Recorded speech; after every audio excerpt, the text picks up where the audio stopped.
are more than careers. We are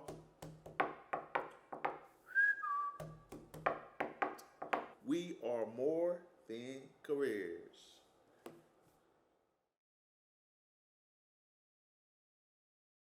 Hey everybody, my name is Eric Green and I am bringing to you We Are More Than Just Careers. Ooh, I'm so excited about this episode. This is near and dear to my heart. We're bringing in the mothers to talk and have a conversation about what does motherhood mean to them and how that relates to careers. Ooh, I'm telling you, it's some special sauce. It's some special type of ingredients that went into this conversation, and I'm happy to share it with you. So stay tuned to this episode, Mother Figures. Okay, we can start. Now, I want to say welcome to We Are More Than Just Careers.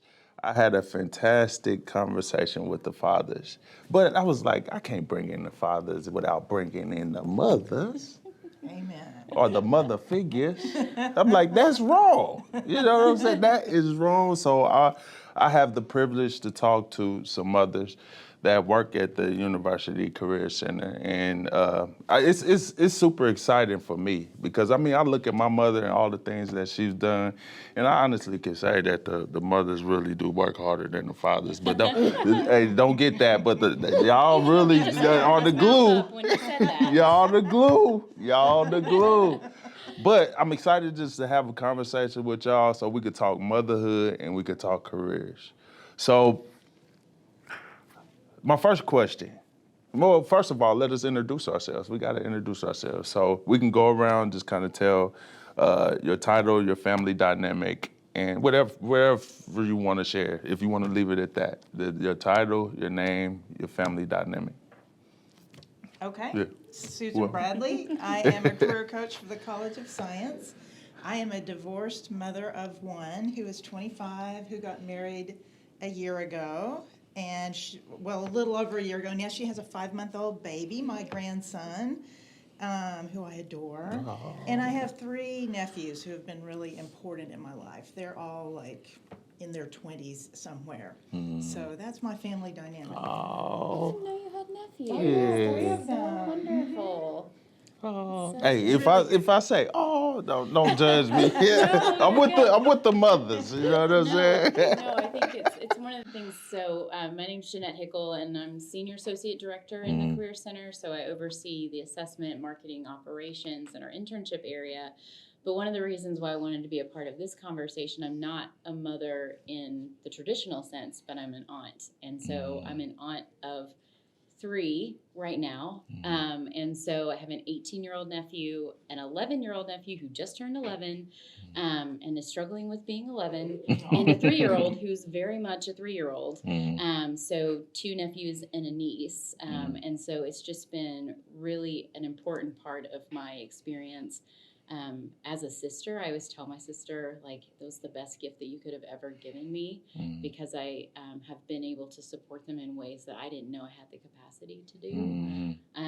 So it's just been a really wonderful part of who I am. And I don't discredit aunties, you know, especially your position because I've talked to you and just how you rave about your relationship with your nephew. Yeah. It is very powerful. Like I could definitely see the impact that you have in a mother figure type of way. So that's dope. Hi, I am Shantayla Runt. I am the office manager for the Career Center. I have 3 children, 2 sons and a daughter, 22, 16, and 12. And I have a granddaughter who will soon be 2 in August. I am an aunt, but I don't have as much of an impact as Jeanette. I love my nephews, but it's not the same. They are grown children. I think they're grown Well, children. what is that nickname that they have for you as a grandmother? Oh, so I'm Glammy. Glammy. Yes. I like that. Because I definitely was not ready to be a grandmother. And my son knew it, and he was like, I don't know what you want to be called. I don't know what to tell her. So that's what we went with. And it's a knockoff off of club that I'm in, my line name is Glamorous. So that's where the Glammy comes from. I love it. And I used to be a neighborhood mom, but we recently moved and I miss all of my boys. I loved being the one that they could come to. I was the house where they could eat if they needed to eat. They needed clothes, shoes. They knew where to come. So I definitely missed that with our new move. And I'll be the neighborhood mom. My mom was the neighborhood mom. I don't think I liked that too much because everybody wanted to come and it was like, we got to share, we got to do all this other stuff. Like, get out of my house, man. Yeah. My Yeah, but she 16-year-old just was gets- that yeah, person. yeah. But hey, I just learned that she could cook a mean mac and cheese. Like, I just learned that. Yes. Wow. But that's the beautiful thing about motherhood. Like, y'all really, just filling those gaps, especially just in the kitchen, making sure that we're nourished, making sure that we're taken care of. I mean, just your husbands, your children, the neighborhood, and that's why I had to bring y'all. But let's start with this. In one word, how would you describe motherhood? One word. We could just go around the table. I'll have to say support. Support. Yeah. Glamorous. And you live that too, 100%. Support. I would say one of the things, at least from my experience as an aunt and my experience with my own mother, was unconditional. And that was one of the things that has always been so important to me. And I even reminded my nephew of that when I was back for his birthday. Was that last week, a couple weeks ago? And I just hugged him and I said, I'm so proud of you. And he said, why are you proud of me, Annette? And I was like, because you're you. You don't need to do anything for me to be proud of you, for me to love you. So I think those are the things that when I think about motherhood, that word unconditional is important. I would say privilege. It's just a great privilege to be, a parental figure in the life of someone. So it's not easy at all times, but it's a privilege. It's one of the highest honors we're given is Definitely. to serve in that type of a role for another human being or human beings. Yeah, I like that. I'm gonna throw that at y'all. Like privilege, unconditional, and support. Like, wow, that goes beyond just the tangible. That's things that we cannot touch, but we can feel, And I as a son, I definitely can feel that from others. Like just the privilege, the prestige as they step into that role, and even though when it get hard, like you said, they just still do what they have to do, and just the support that they give us, going to games, taking us here, taking us there, giving us mac and cheese, At the same time. giving us mac and cheese, the unconditional and the support and the privilege. That's all beautiful things. Like, so since it is careers, in one word, how would you describe your job? In one word. I know I dropped that on y'all, but Yeah, that's definitely a hard one for me because my same word could apply. Because that is who I am at my core. I am definitely a giver of myself. That is how I show my love. So. And your role is kind of like a support role too, Yeah. because you like, hey, where's the computers? Do y'all need this? Do y'all need that? So Everything would be yeah, on fire. we need At you. all. And the way that you do it, I think that Yeah. that motherly instinct just comes out so consistently with everything that you do. Because even if I say something all kinds of crazy, you're just like, okay, so let me just ask you, when you said this, did you mean this? And it's very much in like what, Yeah. at least what my mom used to do would be kind of like to convince me that the opinion was my opinion when actually it was hers type of situation. And I think it's, it's that ability to care for people. Because people remember the way you treat them, Shantae. They remember the experience they have with you. And even reflecting back on your experiences before UNT and how the students that you're working with now and supervising now, like they connect to you in a way, like a mother type of way, because you give that so naturally, and at the very beginning, it's like there's no question that Shantae cares. And I see that in your family dynamics, and I see that in the way that you work with us in the office. I can definitely see. And guess what? She look glamorous doing it She too. does. She does. I see why. She I does. see why you got to that. She does. Because when I first came in, I was like, who did your hair? So I could tell my wife. She was like, oh, you know, she had the long braids. And like, oh, you know, hey, you know, just looking cool with it. I know. Then got back to work. She was like, okay, I feel you. Yeah. But what about you? Like, how would you describe? So, yeah, I don't know. I don't know if unconditional fits the role. I think I definitely, I kind of focus on this role as a way to try to make things easier, like more accessible, more approachable, more usable for our staff and our students. And so I think maybe that motherly instinct comes out and trying to say, like, you're taking on so much. Like, I know Susan and I have had a lot of these conversations because you're doing amazing things for your college, but there's a lot of things to balance in that experience. And talking together of like, what can I take off your plate? What can we optimize? What can we systemize to make things easier for you so that you can really use your strengths, and so you're not spending energy on something that I could potentially help with. So I think, you know, that motherly instinct, big sister aunt sort of stance is where I kind of try to come in to offer support. But I have to be careful because I oftentimes, Shantae knows this, offer help without necessarily asking if people need help. And so I think that's sort of the other side of me being a parent, that I have to parent figure that I have to be mindful of, especially with my nephew. He said to me, he was like, Aunt Net, why do you worry about me so much? Aunt Net, why do you care so much about me? And I have to remember that in situations I want to be helpful and I want to be supportive, and I'm always coming from the core of who I am, because that's who my mom was. And I want to be that person, and that's not always what people need. And so I think it's, you know, wanting to be supportive and wanting to be helpful and knowing sort of the dark side and shadow of that, and that people may not need the help or want the support at that particular point. So I think that's more of kind of how it plays out for me at work. I love that, because it reminds me when you was talking, like how my mom, I was having a conversation with her, and you know, just telling her about my feelings, just really laying out the case, and she's more of a fixer.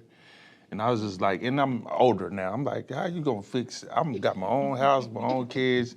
But, you know, when I did let her know, you know, what I needed, she was able to adjust. She didn't take it personal. It wasn't no ego blow. It wasn't like, oh, you know, no, you gotta listen to me because I'm mama.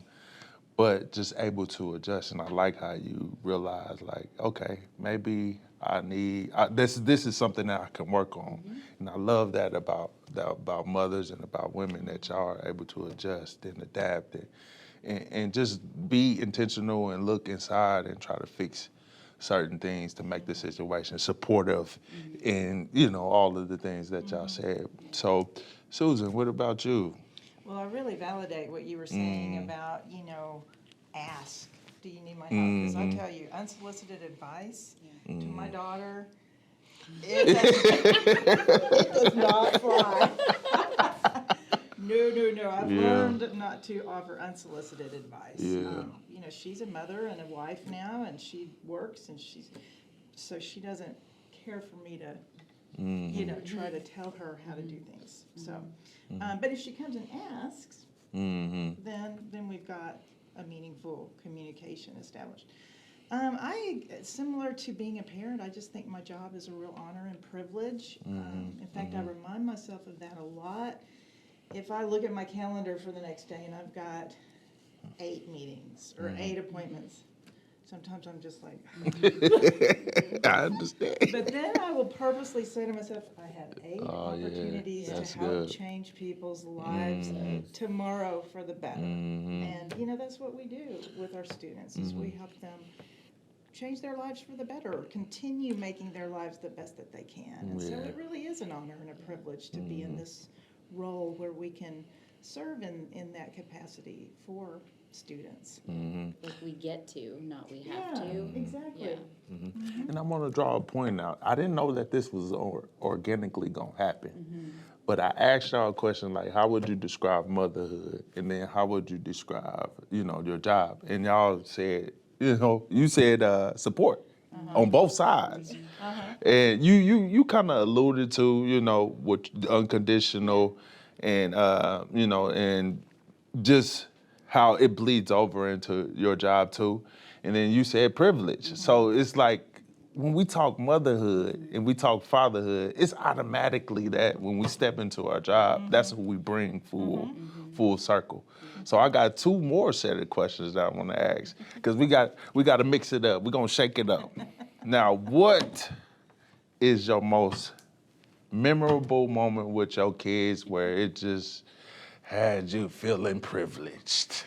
Had you feeling good? Had you feeling like that mac and cheese Yes. that you I that feel you like we're just gonna have to ate? need like a graphic of like mac and cheese on the screen as these conversations are I love happening. mac and cheese, so you might get a few more references of search mac the and cheese. But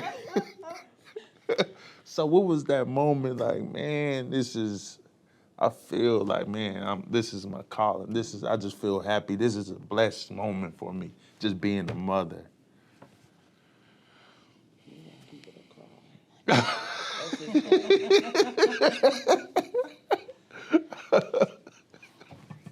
I think when your child or your nephew, whatever, comes to you and says, thank you for what you did, and it did make a difference. For example, my oldest nephew had always wanted to be a doctor, and his freshman year of college, he was dating this girl, and they were more interested in partying and things than he was in studying. She didn't really like it for him to study. And so he, in his freshman year, had decided, I think I'll just go pre-farm. That's easier. And I scheduled a meeting with him, and I sat down with him, and I said, you've always wanted to be a doctor. If you think pharmacy's it for you, great, but are you changing so that you have the easy way out? And really think about that. And they broke up, and he did go pre-med, and he graduated from medical school last year, and he sent me a thank you note and said, That's nice. Aunt Sue, if you had not told me that, I probably would not be graduating from medical school today. Wow. So that's a moment. good Yeah. Oh my gosh. I have something in my eye. Over here. Oh my gosh, I love that. That's a beautiful, beautiful story. What about y'all? Like, I ain't trying to make you cry, but I just want you to go back and just visit that moment, Honestly, for me, it would be with my middle kid. I love him dearly. I do. I really do. He's amazing. And I try as a mom to not show favoritism because I love them all the same. But he's really something. Yeah. But he doesn't know he's something. That's cool. So I have to pour more into him because he lacks the confidence of knowing how amazing he is. Just a little backstory. So he could read a 12th grade book when he was 3. He knew. Wow. He taught himself how to read. I'll start there. Really? Wow. Yeah. We were riding through the city one day. This is back home, and he read a billboard, and I looked at my husband. I was like, That's crazy. "What?" And we made the block. Yeah. Y'all came back. Wow. And he's been like that ever since. But for him, he's like, I'm average. Like, there's nothing great about, teaching yourself to read or. Which is kind of endearing, but you don't want him to lack Yeah, confidence. yeah. You don't want him to be cocky, but you want him to have Right. confidence. Yes. He didn't want to take the gifted and talented test. He didn't want to do AP and honor classes because he didn't think he was good enough. Mm. So I do pour more into him. And he's also my least affectionate child. Mm. And not just because I'm a woman, but I like to know I'm appreciated. You know, that's what feeds me to continue. And for him, it was always a struggle. It was like, you know, I don't know if I'm doing this in vain. And he was like, why would you think that?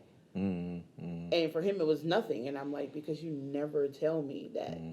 And he was like, well, what you want me to say? Like, he really just, and I told him, and it took a long time for us to understand each other. It took probably 13 of the 16 years of being on God's earth for me to really get it. And it took an old coworker to really help me to understand. And I started doing my own research. And I told him that we bump heads, not just because we're mother and son, but because our brains function differently. And for him, because he's bright, he doesn't get the frivolous things that matter to me. You know, for him, he doesn't get the purpose of a clean room. What is that going to do for my day to day? Me picking up a pair of socks, what function does that have in my life? And I had to learn to pick my battles because he's right. At the end of the day, it's not going to make you go to sleep. It's not going to allow God to wake you up the next morning. It's not putting food on the table. It's really just something for show. It really serves no purpose. So we pick our battles, and I went out of town, girls trip, and he sent me this text message that had me crying on my trip. And he said he didn't realize until I was gone. Oh, man. For 3 straight days without seeing me, how impactful I am to him. Powerful. Oh, wow. And he Wow. asked me to forgive him for ever allowing me to think he didn't appreciate everything I've ever done for him. And I love my other kids, but that meant the most to me because he doesn't like hugs. He doesn't like kisses. He doesn't, that's just not who he is.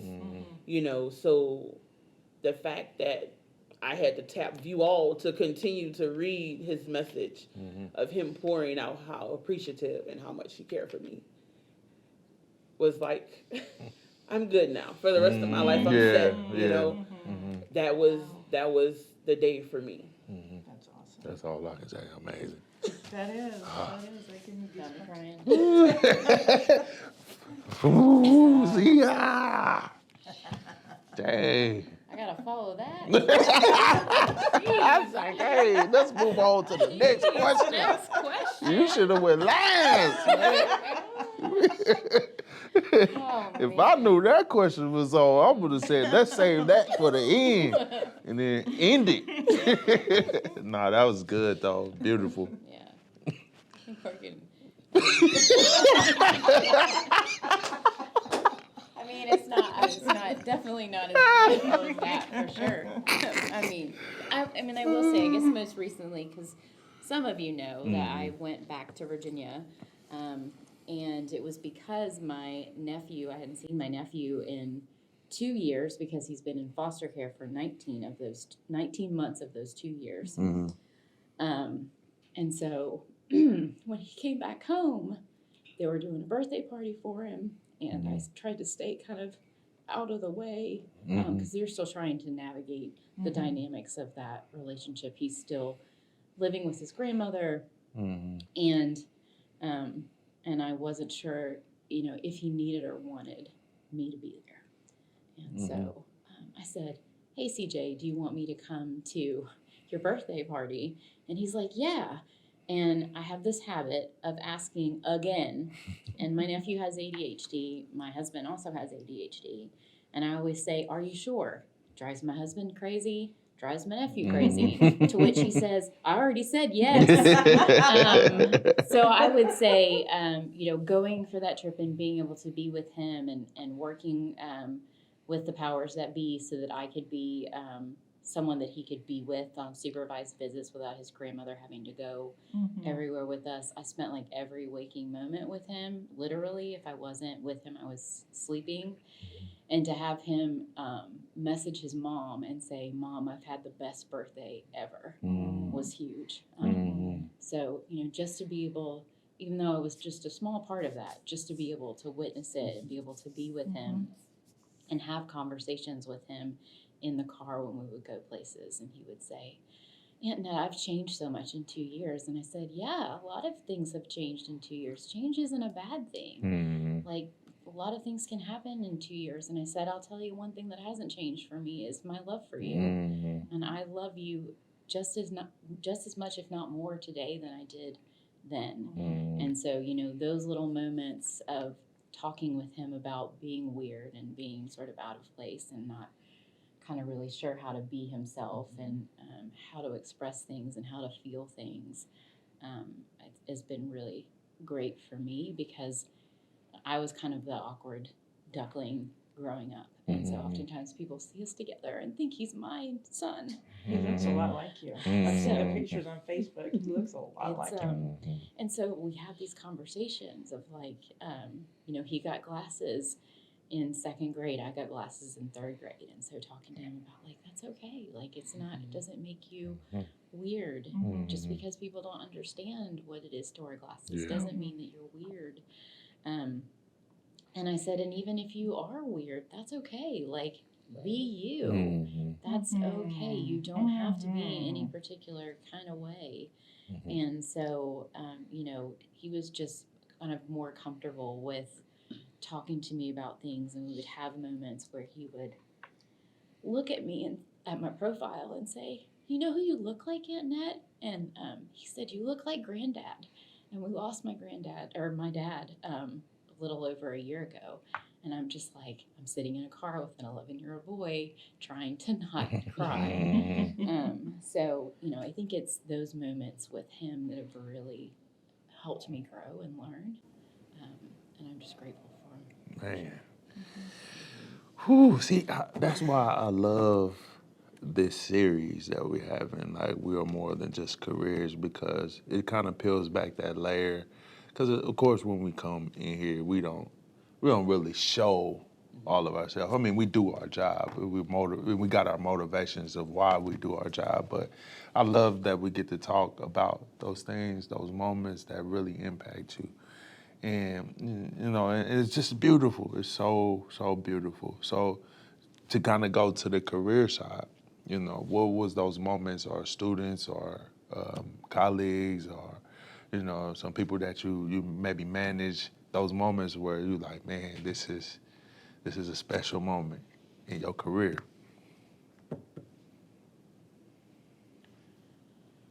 Ooh. I don't know. I think about one particular story of a previous institution that I was working for, and I used to work with art students, and I had a dance major come in, and she had college work study, but she's a dance major, and most of the college work study positions were office positions, and she had practices and performances. Your daughter's a dancer, and so she could not actually make a college work study position work. And we sat down and talked about what really brought her to the school and why she was really interested in being a dancer. And we really sat down and strategized if you really want to stay here, stay in this institution. I don't want to force you to stay as a part of it, but if it is going to facilitate your goals, I want us to talk about what we can do. And it was one of those things where we connected to resources. We stayed in touch for a little while, and then I didn't hear from her, which can happen in career center spaces oftentimes. And I saw her because I used to park. My parking was next to the dance building, and so I loved being over there because they would do performances, and so I would go and watch them. And I saw her walking down the sidewalk, and she was like, "Oh my gosh, Mrs. Hickle, I've been meaning to talk to you." She was like, "The meeting I had with you is the reason I'm still here. Like, I was able to continue in my program because of you." And I said, "No, because of you and the work you put in. I just wanted to see you be successful." And so, we're still in touch today, and to be able to see all that she's been able to achieve as a performer and as a dancer, both off Broadway and on Broadway, and several performances in large metropolitan areas. I'm just so glad that she decided to come to connect to me so that we could have that conversation. And I know there's so many students that don't have the opportunity to connect with us, to be able to say, we can support you, we can help you figure out what this looks like, even if it's beyond our support. But I would say, like, Emerald will always have a very special place in my history and working career, and definitely made a huge impact. That's a good. So what do y'all have? That's a good start. Can Too y'all hard to follow follow. That's that? too hard to Can y'all follow. follow that now? So for me, I've only been in higher education like 3.5 years. So my impact, of course, isn't that great. I But wouldn't undersell it. No, But don't one of undersell it. the students I used to supervise at my old institution, her and I are like always talking, and she was amazing, even working for me. Work ethic was great. Always willing to do whatever was asked of her, um, and sometimes it's hard to find that in privileged young people. Yeah, that's You real. know, so she didn't have to have student employment. It wasn't, something she had to do, but it was a requirement of her parents. So, but she came early, stayed late, on time. Like, I never had an issue with her. And she recently graduated, and she's in med school right now. And we were talking because she's been like traveling the world all summer. I mean, literally just all over the place. And I was telling her, I was like, I'm living through you. I was like, I can't do that right now. So I'm living through you. And I was like, and you're looking good doing it. And she was like, you don't remember you told me to do this? And I was like, no. And she was like, you told me to make sure I could see the world while I'm young. Because when I decide to commit to my career, things are going to change. And I told her, I was like, that doesn't sound like me. And we would laugh, and everything. And she was like, no. She was like, at first I wasn't going to do it. She said, but I really thought about the conversation we had. And I realized that you were right. Once I get into med school, it's from med school to in the hospital. And then before you know it, I'll have a shift. And things are going to be different. Yeah. And she was just saying how she has enjoyed all the experiences she's had. And, she just went on to say how much she appreciated our talks and stuff like that. Yeah. But she was great. I think she was amazing. That's so good. That is good. Don't even remember giving the advice. That's the best advice. Exactly. It was. I said that. Wow, I So did pretty cool. good.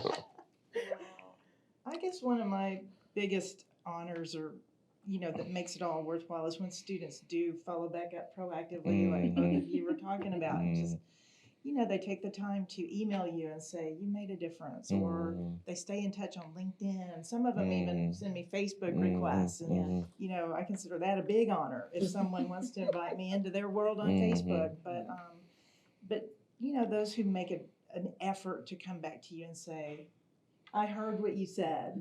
I took your advice. It's making a difference. That's wonderful. And when we can build a really trusting relationship with a student, I have worked extensively with an alumni who, when I first started at UNT, he was teaching chemistry, but he didn't want to teach anymore. So he came to me and we started talking about how he could change career paths and all that that entailed. And then we started working on what are some opportunities within your new area of interest and how do you pursue those. And he found a really great position. And then he wasn't sure about possibly going to grad school. And we were meeting probably at least once a month for a year or sometimes twice a month. But at some point, after about 6 months, he disclosed to me that he was a DACA student and that he was very concerned with what was going on a few years ago with regard to, is DACA going to be eliminated? Is it going to be renewed? Is it going to be expanded? And he was feeling really helpless. And he said, you know more about me now than most of my friends do.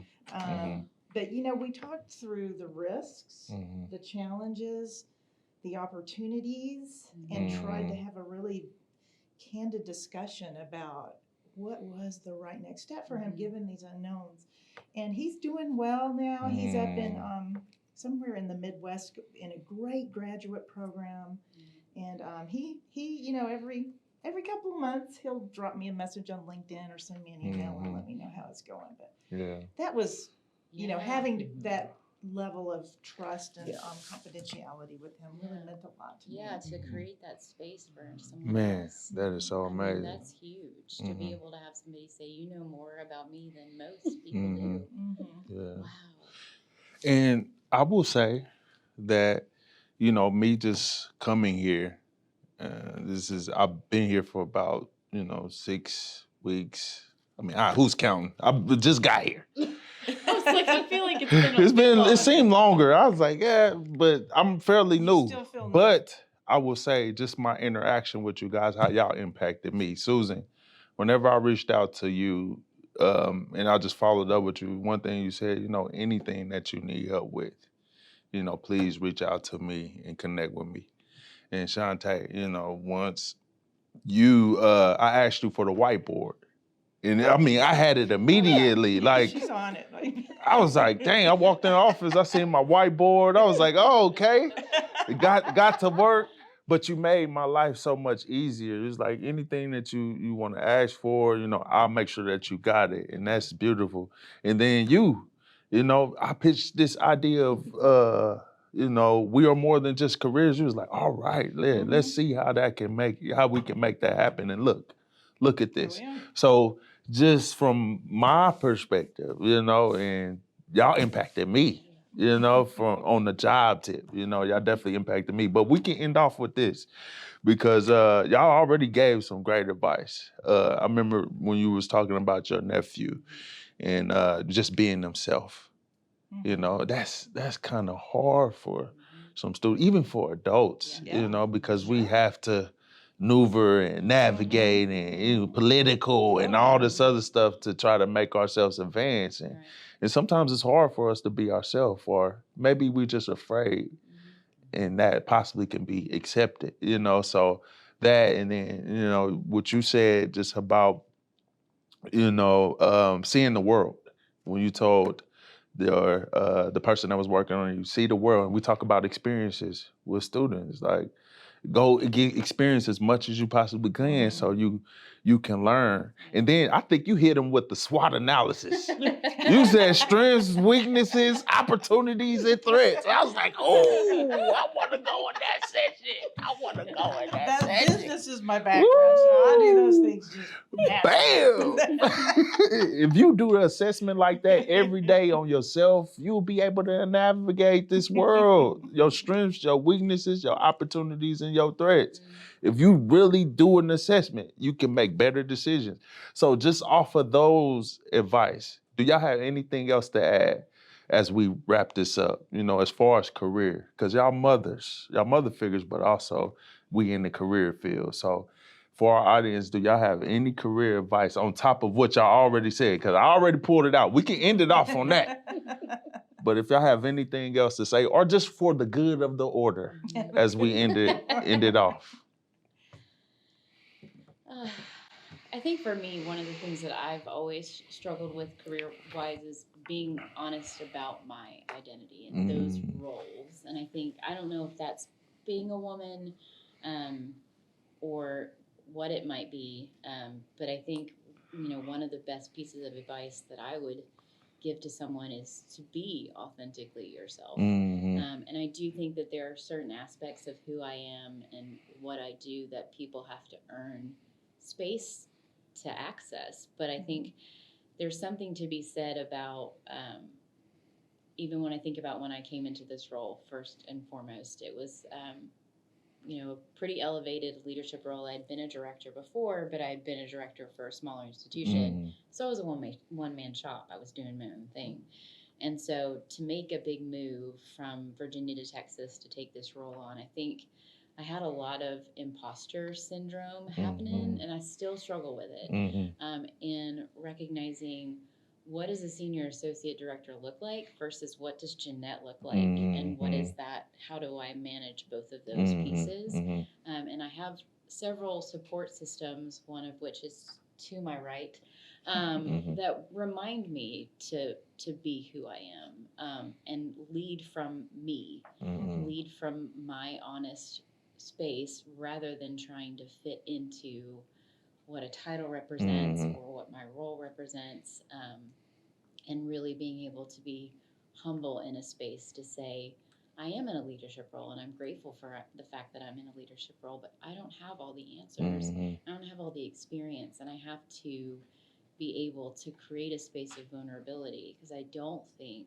for me personally, that I was able to really connect with much of the staff until I presented more of my vulnerability and my own self. So I would say, as challenging as it can be in spaces, honoring that vulnerability as much as you can, being true to who you are, so that you are able to really make what you do support your life. And I think, as a career professional, I think I've struggled with like defining myself by my career, and recognizing that there are so many other roles and aspects of who I am that are leaps and bounds more important than what I do. I love what I do and I'm happy to be here, but if a family member said, we need you, that's where my priorities are. And so I think it's finding a way to honor that, and finding a space that does support and honor that as well is extremely helpful. So I would say that's the advice that I would give. Love that. I guess for me, I'll say this. I think it's very important to know that you're ultimately not just seeking a job. I know sometimes that's the easy thing to do when you're first graduating or even when you're preparing to graduate. Um, and it can be easier said than done, but definitely look in yourself and know that your passion, your desires are only fed when you're true to yourself. And your career can give that to you if you were honest when you decided to attend college. Um, Definitely be honest to yourself. And it's okay to change your mind. It happens. We all do it. But when you're honest with yourself, you're going to major in what's right for you, what's the best fit. You're going to continue to pursue what makes you happy, no matter what obstacles you have to face, because you're going to know you're being true to yourself. Um, that's something I tell my children. I told the students that I supervised before.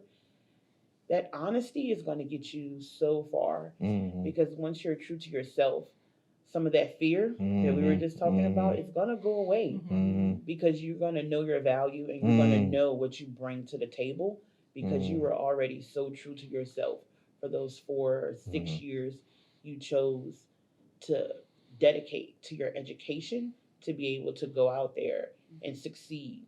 And wherever you end up, entrepreneur wise or working for someone else, they're going to realize the value that you bring, because that commitment you gave to yourself when you started is going to show.